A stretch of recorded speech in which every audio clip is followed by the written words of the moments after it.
Hello, everyone. This is Howard Fox, and welcome back for another episode of the Outdoor Adventure Series, the podcast that celebrates individuals and families, businesses, and organizations that seek out and promote the exploration, stewardship, conservation, access, and enjoyment of the outdoors. Laura de la Cruz is our guest today. Laura is a canine coach, and today we're going to learn about Laura's background, her passion for coaching dogs, and interest in herding. We'll also learn why coaching dogs is important and where her interest in herding came from, and how coaching can prepare your dogs to participate in many of your outdoor adventures. Laura, it's a pleasure to have you on the podcast. Welcome. Welcome. Thank you. Thank you. Fantastic. And in the spirit of full disclosure for our listeners, I met Laura through another friend of mine, Dr. Renee Warringer, who is a professor in the University of Guelph in Ontario. And I know you two share a common love and passion, which we're going to talk about in a minute. But Laura, first off, where are you located? So I live between Las Cruces, New Mexico, and El Paso, Texas, on a tiny little ranch in the middle of the desert with my dogs and some sheep and goats and whatnots that we like to play with.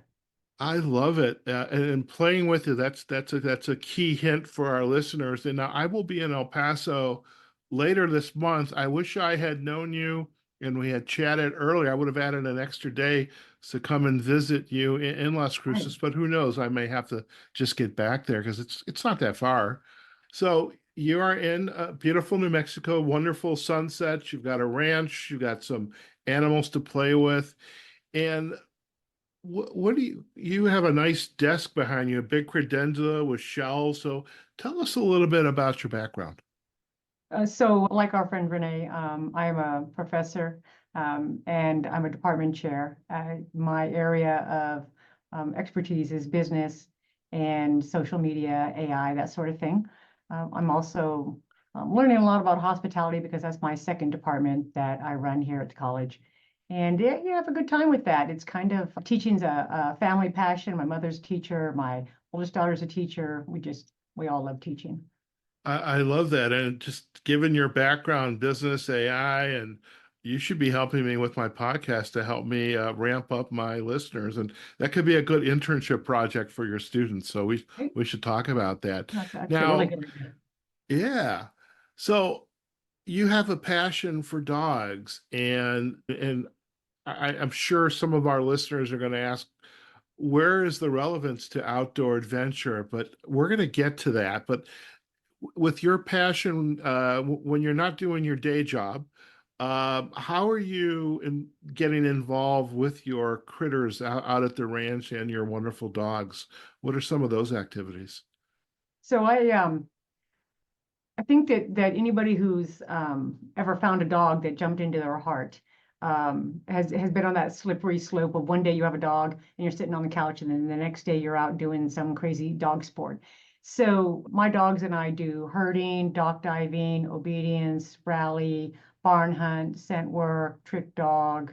We get around, and in fact, I have a dog.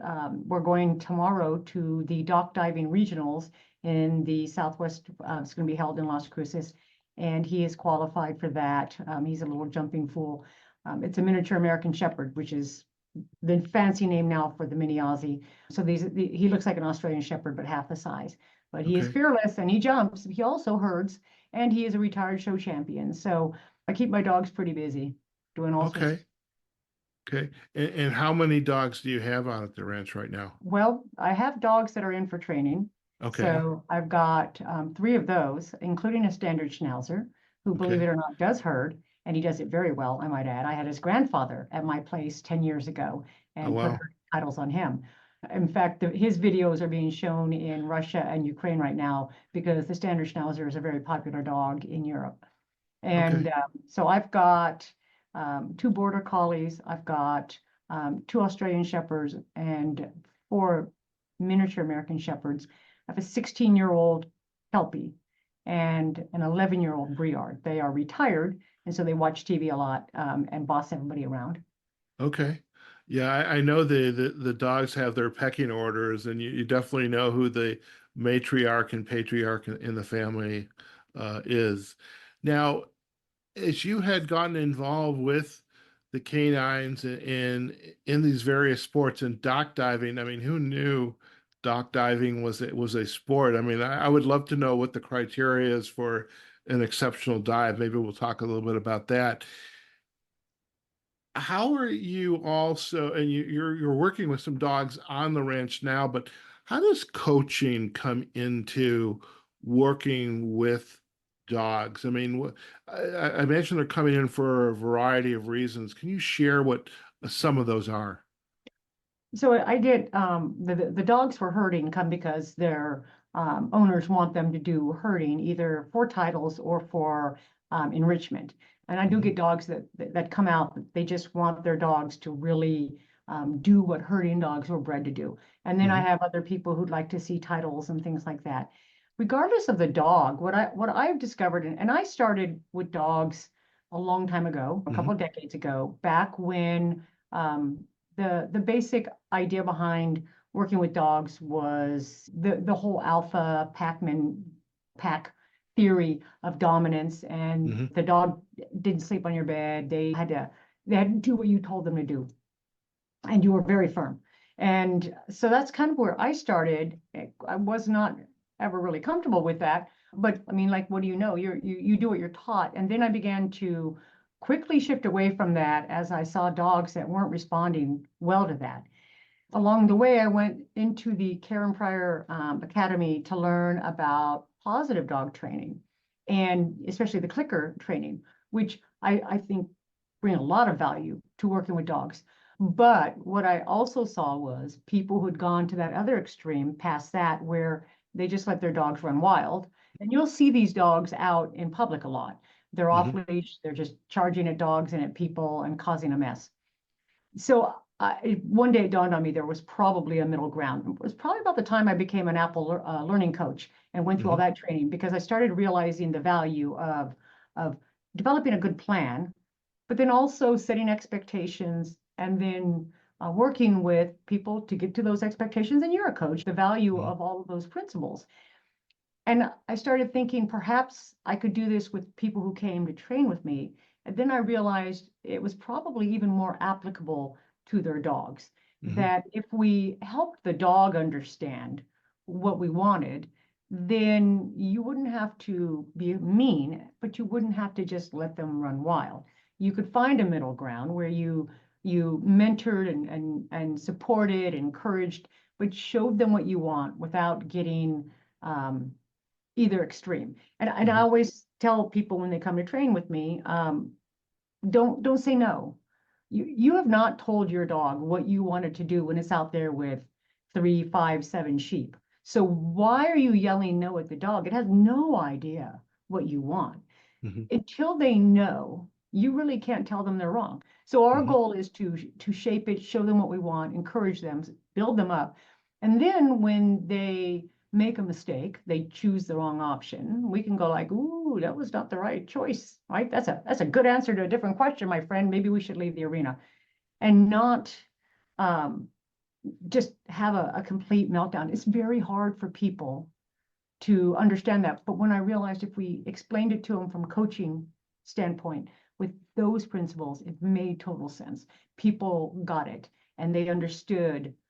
If you just talk about what a good coach does, they understood how to work with their dogs, and it made a huge difference. Okay. I'm curious, if I were to come to you with my brand new dog, and let's say it was old enough to begin to be coached, how would you be starting off with me? What are some of the activities or actions you would help coach me and the dog through? So what I normally do, and it depends a lot on the dog. So some dogs have a lot of confidence, some dogs act like they have a lot of confidence, and then some dogs just don't have confidence, right? Hmm. So I'll take them in with sheep that I have that are really specifically trained to work with dogs that are just starting out. They don't Hmm. run crazy. They walk nice and calm, and they stay with you, and they look at the dog and go, "Hey, it's great that you're excited, but we're not going to get excited." And then I tell the owner, "Don't say no. We're just going to walk." If the dog starts to come to you, kind of move around them. So we position ourselves to show the dog where we want the dog to be, so that the dog goes, oh, okay, I see what you want me to do. If the dog struggles, we help it understand. Maybe we go and use goats, or we use ducks, or we use geese, and we do very short sessions with a whole lot of positive feedback.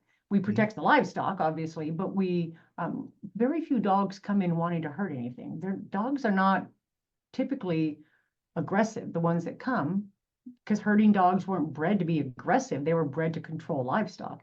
And that's a whole different mentality. So they go in, and sometimes they're like, move sheep, and sometimes they go, move sheep. And either way, because we're moving, the sheep will follow us. The dog thinks they're getting the job done. So they get confidence, they relax, and then they figure out where to be. So I tell people it's really on you to be in the right spot to help your dog. Don't expect your dog to figure it out all on their own. We've got to help explain it to them. And then it usually works. You see the little light bulb go off. Okay. How does that light bulb going off affect the confidence of the owner who's come to you, for this instruction, this coaching? How does that confidence showing up in them, and why it's so important that they're there in the first place? Sometimes it's hard for the owner to see, because what they think is going on is the dog is chasing, running amok. And I have to help them understand that there'll come a point, and you can almost feel the energy change in the entire arena, right? All of a sudden, things just kind of relax, and the dog will relax, and everything kind of gets quiet. Even if the dog's barking, the energy disappears, like after a storm. And then I'll go, did you see that? Did you feel that? How that changed? It's almost like when I'm judging a herding competition, I can tell when the dog is going to have a problem, and I can almost call it, and I'll start getting up. And I had a young man that was scribing for me, and he said, the energy changed. He goes, the energy in the arena changed. And I said, yeah, you felt it go up. Things are because the dog's gonna get stressed and do what a dog does when it gets stressed, which is overcompensate. So helping the owner recognize those signals. I also work with them to recognize when their dog is stressed. And this is a big thing, by the way, in general, is knowing when your dog is not feeling well, when they're starting to get overwhelmed, and then stopping things. And I was telling a young lady this, I think she's in middle school, and she was coming for some lessons. And I said, if you're learning algebra and you're struggling, is it going to help you if I start screaming at you and yelling at you? Not really, right? What am I going to do? I'm going to say, you know what? Let's take a break. Let's walk around a bit, clear our heads, come back, approach this from a different angle. I'm going to give you support, but yelling at you and screaming at you and getting mad at you not going to help you understand the algebra equation. And she got that. I mean, like, she totally understood that logic. You as the person have to watch your dog. So I'll say, did you see your dog yawn? Did you see your dog start to lick its lips? Did you see its eyes start to get big? It's stressing. We need to stop now, take it out, get it some water, let it relax. You have to be an advocate.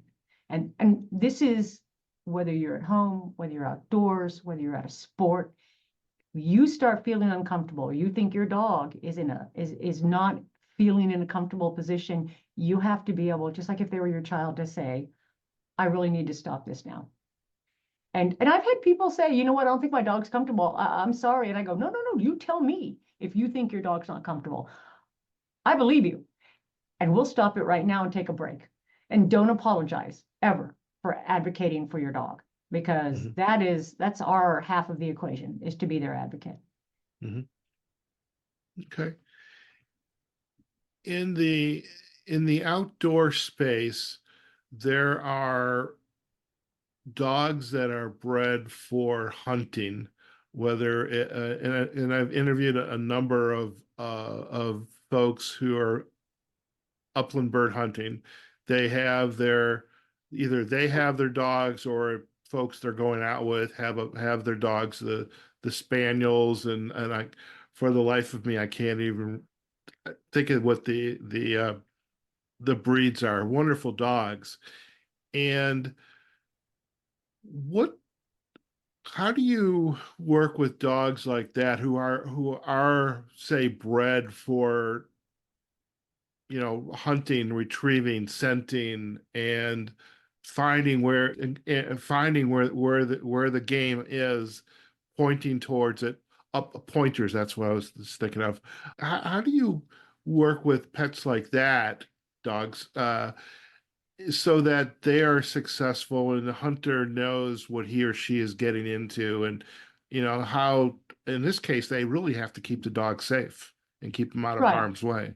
right. So, there's a couple of things. First, you want to know a lot about the breed you're getting, right? Hmm. You don't want to just go get a dog without understanding the breed.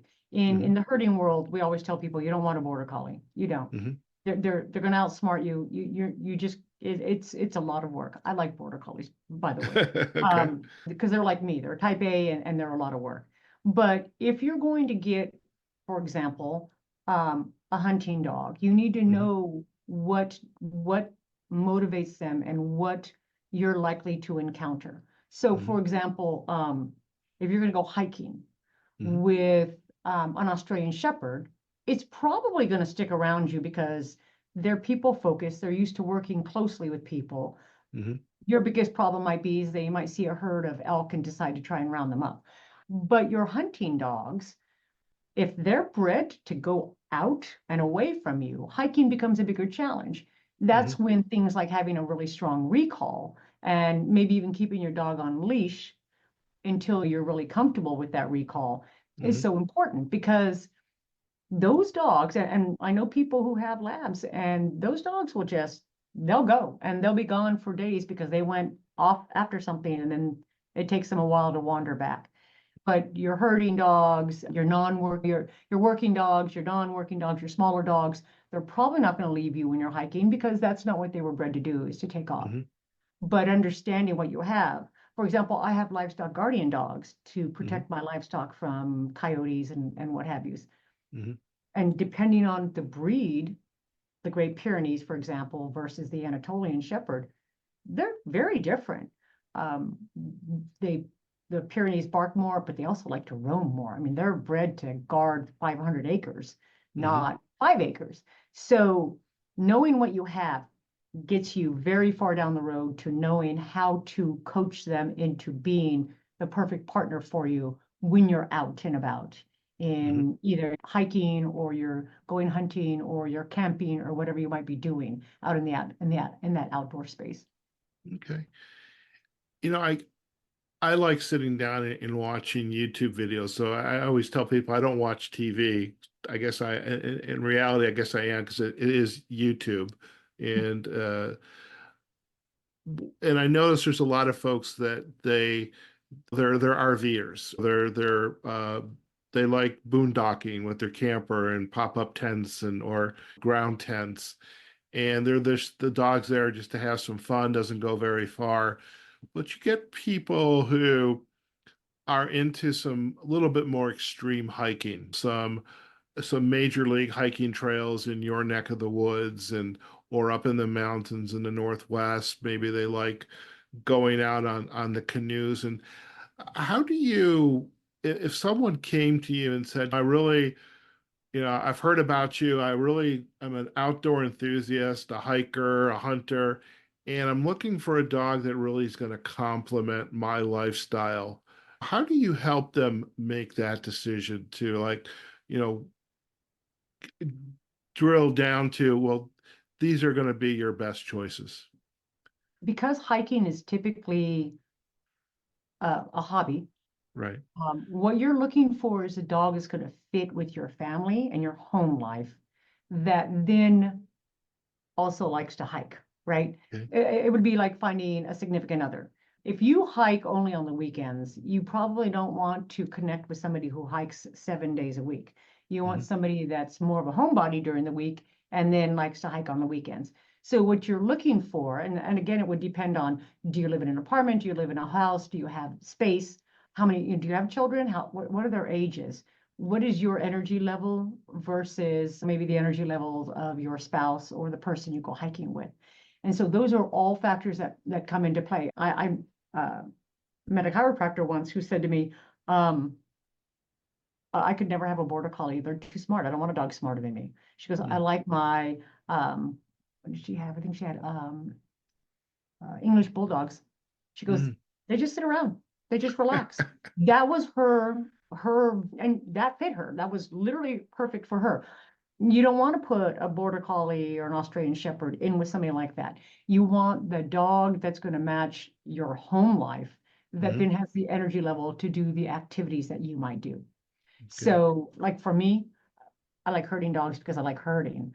But that doesn't mean that if I had something, and you'll see this with herding people, by the way, like almost everybody has like a Chihuahua or something small, because we all Mm. want our lap dogs, but they stay home when we're out working.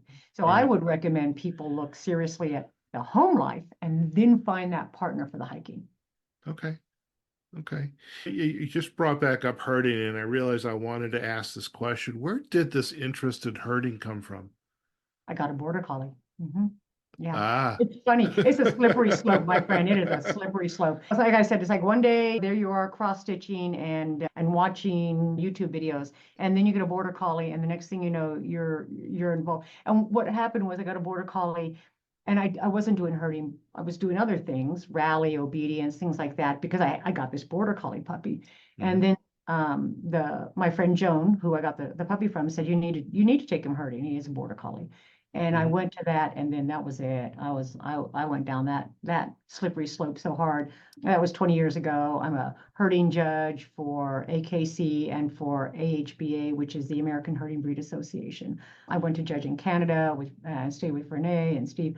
I'm supposed to go to Australia next year to judge their national specialty in Tasmania. I mean, it's crazy, but I really like it, and I Yeah. have a lot of fun with it. I've been all over the country this year judging. I'm going to Ohio next week. It's just fun, and I Okay. love seeing people be successful with their dogs, but also I like being supportive and encouraging. So they asked me to come back because, especially when people are starting and it's their first time at a trial and everything kind of falls apart because they get panicked and their dog gets panicked and everything. Mhm. I go and I talk with them and I tell them it's going to be fine. Like, you're doing great. We're going to Mhm. stop, but you're doing great. And one time I had a young lady come up to me and she said, I don't know if you remember me, but like 3 years ago, my first trial, you stopped my run. And then you told me, don't worry, because one day you'll be high in trial, which means you were like the highest scoring dog of the day. Um, you'll be high in trial. She goes, and guess what? Last weekend we were high in trial. And I said, well, there you go. I was like, was I right? I love seeing people and their dogs being successful, and herding is so hard Mhm. that when you are successful, you earn it. There's nothing easy about it. Well, it's funny. I've seen Renee and Steven's progress from Illinois, Chicago, up to Minnesota, to Australia, to now to Ontario, and I guess I have to ask this too. Do you have an entire house devoted to all the ribbons? Yeah, yeah, I do. Yeah, and I realized that the other day too. I was like, oh, I'm running out of wall space. There you go. It's There you go. fun. I love that. I love that. So I appreciate you sharing that. And as I was thinking, by the way, in the spirit of full disclosure, 2 weeks ago I was house sitting. Now you and I may have chatted before I was house sitting, and the reason I was there is because the owner had a little lap dog, and what I loved about it is I knew I was going to get exercise twice a day in the morning before while it was cool, and in the evening after the sun went down, because during the middle of the day in Las Vegas, kind of like New Yeah. Mexico, you don't want to be out there.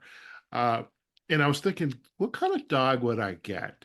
Because I love the fact that I was exercising, and heaven knows I need a lot more exercise. So that could be another conversation you and I have. So I'm curious now if we get back to the outdoor space. What are some of your tips and tricks for the adventurer, the outdoor adventurer, the weekend, the hiker? They just want to get out there, they want to enjoy themselves, they want their best pal with them. And how do we not only keep the dog safe, but also that the owner feels like I'm having a great time and I love doing this and my dog loves doing this. What are some of the tips and tricks you would recommend? So I did a little list of the ten tips for hiking with your dog, and you could probably kind of boil them down to three words: compassion, caring, and cleanliness.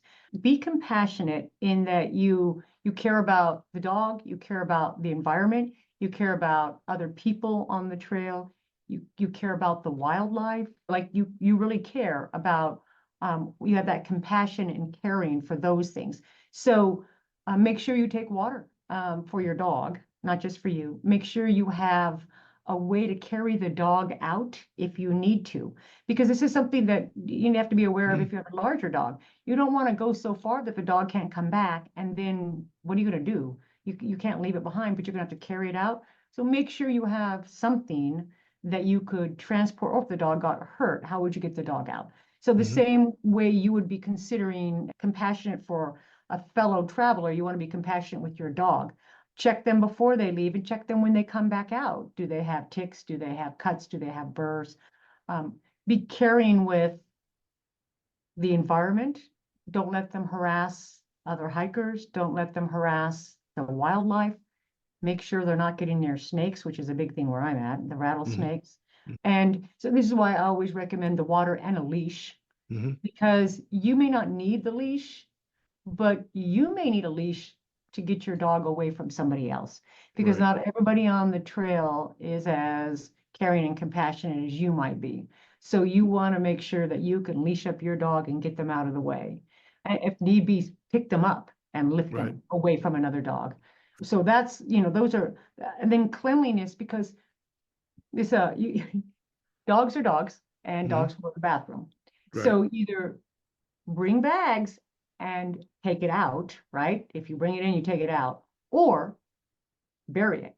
But don't Shovel. leave it sitting in the middle of the trail for the next Right. person to step in. It's really rude. Yeah. So yeah, the recommendation is, especially if you have the like maybe biodegradable bags, but Right. pack it back out, or bury it, which is totally acceptable. Dig a little hole off the trail, throw it in there and cover it up.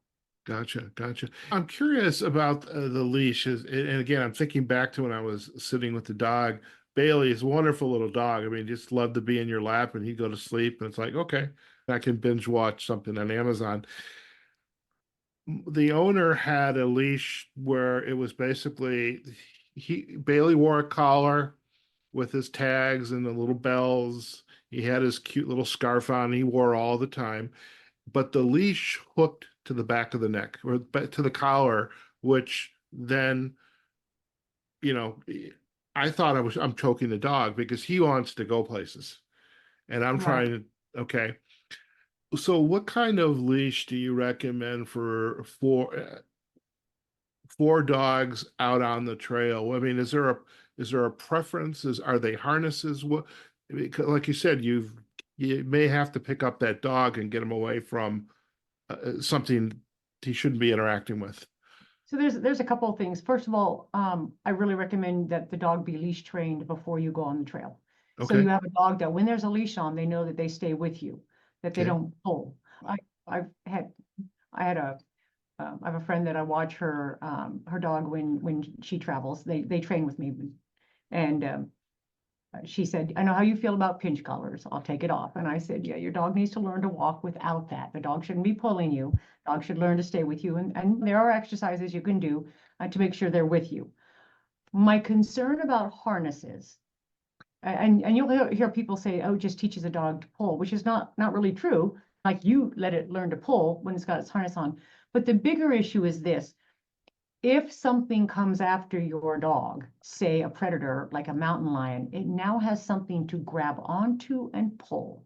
Hmm. So if you have a smaller dog, the dog might be able to wiggle out, but it can grab that harness and take that dog away. Ah. I would be concerned hiking with a harness. There's more things to hook onto something if it got tangled in a bush or something. So the thing about a well-fitted collar is you've got less to get the dog into trouble with. So two lengths of leash, a 6-foot leash that you can keep them really close to you. But even if if you think the dog might not come back, you can get a 20, 30-foot leash and let them wander ahead of you, and then you can pull it back if you see somebody or if you think there's going to be an issue.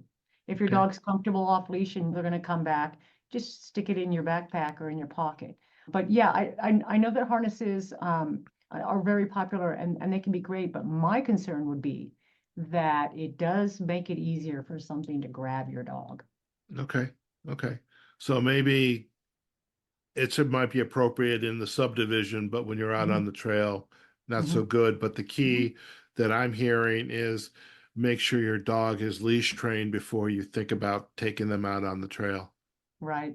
Okay. And make sure your dog, because this is the other thing a lot of people um, don't realize that dogs, if they get lost, will panic. They won't remember who you are. Like they've known you their entire lives and they'll forget in the panic. So Hmm. people think, oh, my dog knows if I call them. That's not what happens. So what also will help is if you have um, even like a washcloth or a small towel that smells like you and smells like your other dog, smells like them, that if they got separated, you could put down somewhere for the dog to find it again Hmm. because they don't often they go just noise deaf. They don't hear people anymore. And you'll see videos of this where the owner has like finally found their dog and the dog is just panicked so bad that it can't even come near them because it's just so freaked out. So you want to make sure it's microchipped so that if they find the dog, they know how to get, but also it knows its name, it's got a good recall to come back, it walks on a leash, but bring something that smells like you, bring some treats, bring something that you can get that dog back to you if you need to. Hmm. As far as treats on the trail, and I know obviously water is important. What types of food do you recommend So you could bringing? bring some kibble, like the food that they're used to. Just get Okay. a little plastic bag with their own kibble food in it. Hmm. You can use really any kind of treat. I would probably avoid anything that spoils Hmm. or anything that might attract a predator. So, for example, if you use hot dogs in training, you might not want to take them on the trail with you, Okay. but any kind of dried treat would probably be fine. Okay. Any other suggestions for those outdoor adventurers? Because I'm thinking that that's who I want to be. I want to be that person out on the trail with my favorite dog.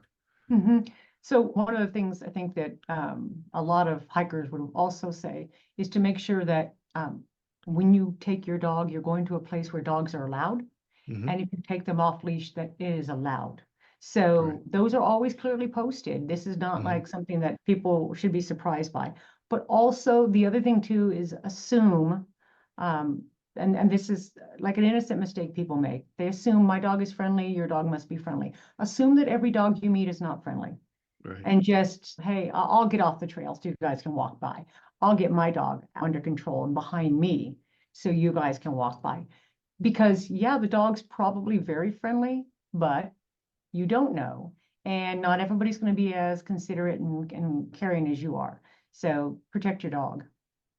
I love it. Great advice. Now, with the list that you created for our listeners, I do want to share.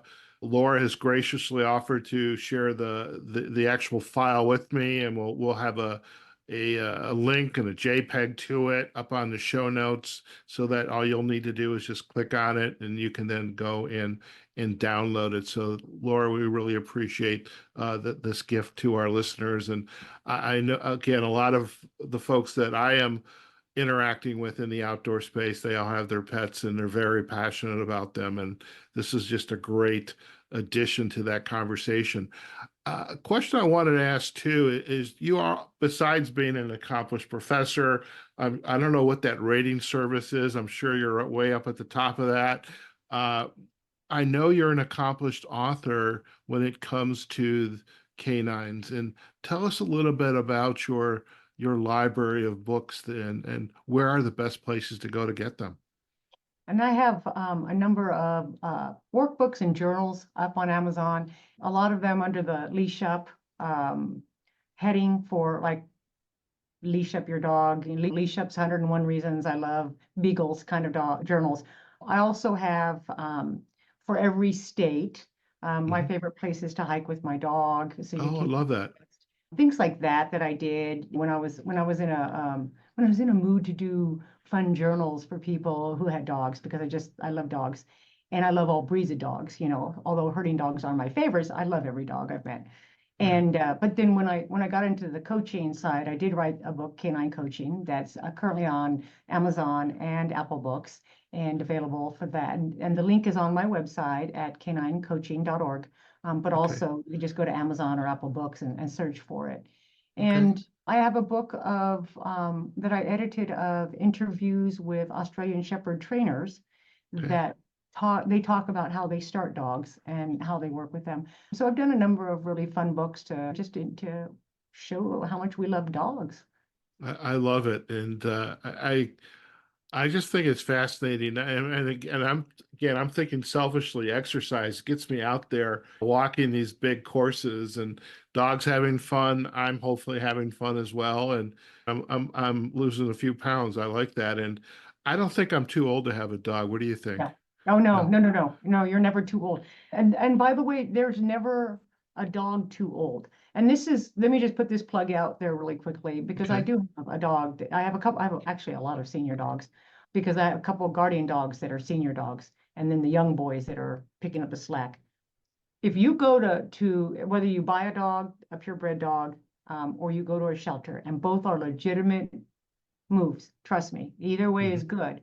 But don't discount the possibility of finding, say, a retired hunting dog that likes walking and going on hikes. So maybe it's 6, 7 years old. It still has a lot of good years left in it, and you could have a lot of fun with that dog. Smaller dogs will live even longer. A lot of small dogs will live to be 15, 16, 17. My Kelpie is not a small dog, and she's 15 and a half. Oh, wow. So don't pass up the opportunity to get an older dog that really wants to go for walks and spend some time for the next 5, 10 years with somebody. And you can make their lives just a little bit more fun. So that's always a good thing. But depending on your activity level, you just decide what kind of dog you want. You want a terrier that's going to be a little more active at home? Are you looking for something maybe a little bigger? It really kind of depends on what you like. And I think a lot of people, their heart starts to tell them what they kind of like. I love it. I love it. Well, after this conversation, first thing I have to do is I am a renter in a house, but I need to have my own place that allows dogs. And my landlord has a cat, which it's okay, but I'm a dog lover, so Right, right. which is why I want to go see Stephen and Renee and their Belgian shepherds, who I think I've only met one of their four, but they're just wonderful dogs. Yeah, those are amazing dogs. Yeah. So again, if before we head out, I was going to actually wear it with the website, but I don't want to do that yet. Um, you've had this career and this passion, education and teaching students, your passion for herding and dogs and coaching. What's been, as you kind of look back in your career, and I'm sure you've had many of them, but is there like one aha moment that kind of stands out, or you always remember it amongst many of your experiences when, like, wow, I really get to do this? Oh, yeah, and I know I sent you one, and we started talking, and I completely forgot about which one I sent you because I started I reflecting on all the good times I've had with dogs. I can give you a hint. It had to do with a certain Polish lowland sheepdog. Oh, Taz, my Taz Oh, boy. Oh yeah. So I have a friend that comes out from she drives about 8, 9 hours to come and spend the weekend and work with her dogs. And so she brought Taz out, and Taz is a Polish lowland sheepdog. So Taz was a little stressed when he got to me because he had kind of reached the point he had a very good trainer, but he wasn't understanding what the trainer wanted. And so he just kind of got sad and a little frustrated. So I took him in to the arena he started working and my friend said, well, he doesn't really work for people and he doesn't want to like take the sheep away from you. And I said, okay. So I took like 30 sheep into arena with him and I got behind him and I'm like, Taz, start driving, because driving is when you take the sheep away. And he looks back at me with his little hair and he goes, okay. And he starts going. And I'm like, good boy, Taz, keep going. And he would just keep going. And then he would stop and look back and I'd go, who's my handsome boy? And he'd go, me. And then he'd keep going. Goes about 200 feet. And I look over and I go, I thought he wouldn't drive. And she goes, well, he doesn't. And he finally gets to the end, to the far end, the fence, and he turns, looks at me, and I go, so then I yell at him, who's my handsome boy? And he comes marching back and he barks, and then he barks at his mom, and he's like, and I told you I was handsome, but you didn't believe me, but Laura believes me, so I must be. So he just, after that, she could tell him now, even when he's not at my place, who's my handsome boy, and he gets all excited because he knows what that means. Like that is my whole, I'm the most handsome dog that ever lived. He is the first dog in the world in that breed, the Polish Lowland, to get a level 2 herding title in AHBA. We did that for him last year. So then in the spring, I told his mom, so now we're going to level 3. And she went, what? And I go, please, come on, Taz and I can do this. And so Taz and I are just having a great time. Whenever he comes, he just talks to me, and then he marches over to his mom and talks to her and tells her how great he is because he heard it from me, so it must be true. Yeah, he's a great dog, and everybody just loves him. I'll send you a picture of him because That would be great for one of our pictures that we'll Mhm. use in our show notes amongst the others you'll send. And I think that's wonderful. And it just makes me even want to meet Taz. So I love Yeah. that. Oh, he's a doll. And I have some students that are amateur photographers. They're like, can we do a documentary on Taz? Because we love him. He's adorable. And he just marches around like he's just all that now because he's been told he's all that. And so his I love it. confidence levels through the roof. He's just hysterical. Excellent. Any final piece of advice that you would like to leave with our listeners about the world of dogs, and whether it's coaching them, herding them, taking them on adventure? What piece of advice would you like to leave our listeners with? I think the most important thing is have fun with your dog. That if you're doing something with your dog and either one of you is not having fun, don't do it. Every so often, I get a herding dog that just isn't that interested in herding because that happens. There's always a genetic anomalies. And I just say, okay, let's go find you another sport. There's a lot of dog sports out there. So if you have a dog that doesn't like barn hunt, go try scent work. If they don't like obedience, go try agility. There's a lot of fun sports out there, and there's new ones coming out every day that you can do with your dog and have fun. But if you're not having fun and you're not comfortable, walk away because you and your dog have a relationship of trust and you don't want to lose that. I love that. Thank you so much. Laura, if our listeners would like to learn more about you and your work, where are the best places to go? Probably the website caninecoaching.org, and there's links there for to email me. There's also links to my social media, TikTok, Instagram, easy to find me. I get around, so if you're at a herding competition, you may run into me. Excellent, excellent. Laura, I really appreciate you spending time today on the Outdoor Adventure Series. And again, a quick shout out to my good friend Renee Warringer, who made this introduction. And so I appreciate that. And I really have enjoyed this conversation. And I do really hope we get to meet each other someday. And who knows, maybe it'll even be in a couple of weeks down in El Paso. But or I know we're going to Las Cruces for dinner or something like that. But I will have to let you know. But Yes. New Mexico's not that far from Las Vegas. Maybe even to come down and observe a tournament or a training day that's going on. I would love that. You do. And let me know when you're here. And I will be in Las Vegas twice next summer for conferences. So I will reach out to you and we'll get together. But yes, you are always welcome to come out and watch. We love people who come to observe the sport. Fantastic. Well, again, thank you so much for joining us today. It's been a pleasure. Stay on the line. We're going to do a very quick close, and then you and I can have a final chat, okay? All right. Thank you. All right, folks. I hope you enjoyed today's episode with Laura de la Cruz. She is a canine coach. We've learned a lot about her day job and all that.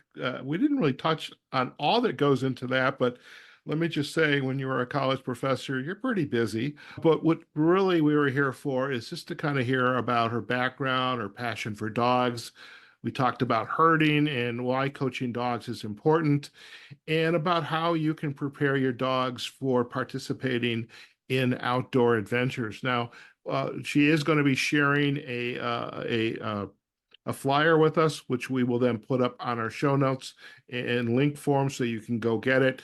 And these are great hints and suggestions for how you can then keep your best friend safe out on the trail. And we'll also have some backlinks to her book pages on Amazon, and also the her website, caninecoaching.org, and we'll have backlinks to that, and also on Instagram as well. As for us, you can find us on the Outdoor Adventure Series .com website. We are also on LinkedIn and Facebook on our Outdoor Adventure Series pages, and on YouTube.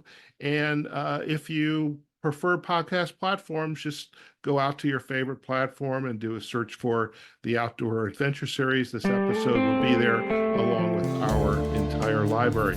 Now, until next time, go out there, have a phenomenal day, take care of yourselves, your family, your furry best friend, and just be safe, keep them safe, but have fun and enjoy.